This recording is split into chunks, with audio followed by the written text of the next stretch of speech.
ఈరోజు టీజేపీఎస్ కాలేజ్లో జరుగుతున్న ఇంటర్మీడియట్ ఎగ్జామ్ సెంటర్ని విజిట్ చేయడం జరిగింది. సో ఈరోజు ఫిజిక్స్ ఎగ్జామ్ ఇక్కడ బాగానే జరుగుతుంది. అదేవిధంగా ఇక్కడ ఈ కాలేజ్లో బ్లడ్ క్యాంప్ కూడా నిర్వహించారు. దాన్ని కూడా సందర్శించడం జరిగింది. ఒక 50 పిల్లలు వారు బ్లడ్ డొనేషన్ చేస్తున్నారు. వారు అందరికీ కూడా అభినందనలు తెలియజేయడం జరిగింది. అదేవిధంగా రెడ్ క్రాస్ సొసైటీ చాలా యాక్టివ్గా ఇటువంటి బ్లడ్ క్యాంప్స్ని ఎక్కువ ఆర్గనైజ్ చేస్తున్నారు. వారు కూడా ఈ సందర్భంగా అభినందనలు తెలియజేస్తున్నారు. సో ఆల్రెడీ మన గుంటూరు జిల్లాలో ఒక కోఆర్డినేషన్ మీటింగ్ పెట్టి అందరు డిపార్ట్మెంట్స్కు ఇప్పుడు హీట్ వేవ్స్ సంబంధించి ఇప్పుడే సమ్మర్ స్టార్ట్ అయింది. సో లాస్ట్ ఇయర్ కూడా మన గుంటూరు జిల్లాలో చూస్తే 43 డిగ్రీ సెల్సియస్ మ్యాక్సిమం రికార్డ్ అయింది. సో దాంట్లో దృష్టిలో పెట్టుకుని మనకు గవర్నమెంట్ నుంచి కూడా ఇన్స్ట్రక్షన్స్ ఇవ్వడం జరిగింది.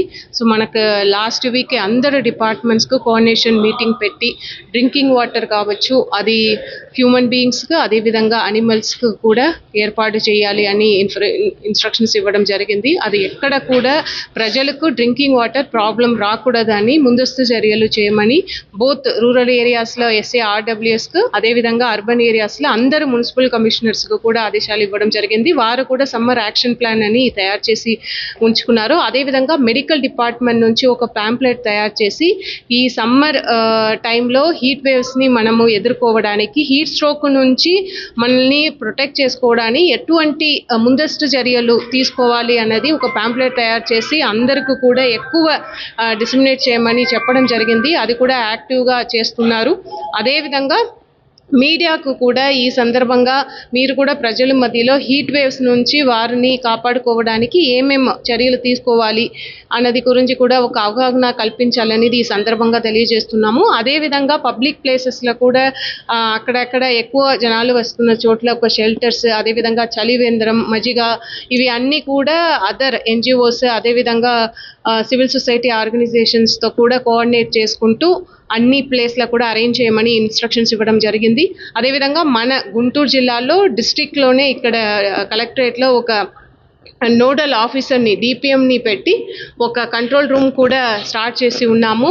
ప్రతి తహసీల్దార్ ఆఫీస్లో, ప్రతి MPDO ఆఫీస్లో కూడా ఒక కంట్రోల్ రూమ్ని వేసుకుని అక్కడ కంటిన్యూస్గా మనకు సమ్మర్ టైంలో వెదర్ డ్రింకింగ్ వాటర్ ప్రాబ్లం కావచ్చు ఆర్ వేరే ఏదైనా ఎలక్ట్రిసిటీ ప్రాబ్లమ్స్ ఏది ఉన్నా వెంటనే కాల్ చేసి చేయమని, దాన్ని అటెండ్ అవ్వమని అందరికీ కూడా చెప్పడం జరిగింది. దీన్ని చాలా ప్రతిరోజు కూడా స్వయంగా నేను కూడా మానిటర్ చేస్తున్నాము కలెక్టరేట్ నుంచి. సో ప్రజలందరూ కూడా ఏదైతే మీకు మెడికల్ డిపార్ట్మెంట్ నుంచి ఇన్స్ట్రక్షన్స్ అంటే మీకు SOP ప్రకారం మీరు కూడా ఫాలో చేయాలి. ఎక్కువ ఎండ ఉన్నప్పుడు బయటకి వెళ్ళకండి. అదేవిధంగా మనకు ఎవరైతే ఇప్పుడు నరేగా వర్కర్స్ ఉన్నారో NREGA workers and other constructions వర్కర్స్కు కూడా వారిని 11 o'clock నుంచి 4 o'clock దాకా ఎటువంటి పనిలో వారిని పని ఇవ్వవద్దు, ముందుగానే చేసుకోమని అందరూ PD డోమాకు కూడా చెప్పడం జరిగింది. ప్రజలు కూడా మనకు గవర్నమెంట్ నుంచి అదేవిధంగా జిల్లా యంత్రాంగం నుంచి మీకు అప్పుడప్పుడు ఇస్తున్న ఇన్స్ట్రక్షన్స్ని కూడా మీరు ఫాలో అవ్వాలని ఈ సందర్భంగా కోరుతున్నాను. Thank you. ఇప్పుడు మనం అది సిచ్యువేషన్ని ఫాలో అప్ చేస్తున్నాము. DSO దానికి కూడా కలెక్టరేట్లోనే ఒక కంట్రోల్ రూమ్ వేసి ఉన్నాము. కంటిన్యూస్గా ఫాలో అప్ చేస్తున్నాము. ఇప్పుడు ఎక్కువ నిన్న మొన్న 2 రోజులు కూడా ఏదైతే ఇది కమర్షియల్ హోటల్స్ ఉన్నాయి కదా, అక్కడ ఎక్కడైనా వారు ఎక్కువ డొమెస్టిక్ గ్యాస్ సిలిండర్స్ని అక్కడ ఉంచి ఉన్నారా ఇదని ఒక ఇన్స్పెక్షన్స్ కూడా చేయడం జరిగింది. ఎక్కువ చేసి ఉన్నాము. మేము సిచ్యువేషన్ని ఫాలో అప్ చేస్తున్నాము కంటిన్యూస్గా. ప్రజలకు ఎక్కడ కూడా ఇబ్బంది కాకుండా మేము చూసుకుంటాం.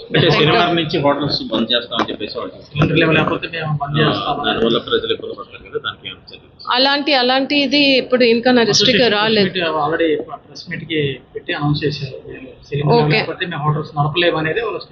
ఒకసారి రివ్యూ తీసుకుంటాం.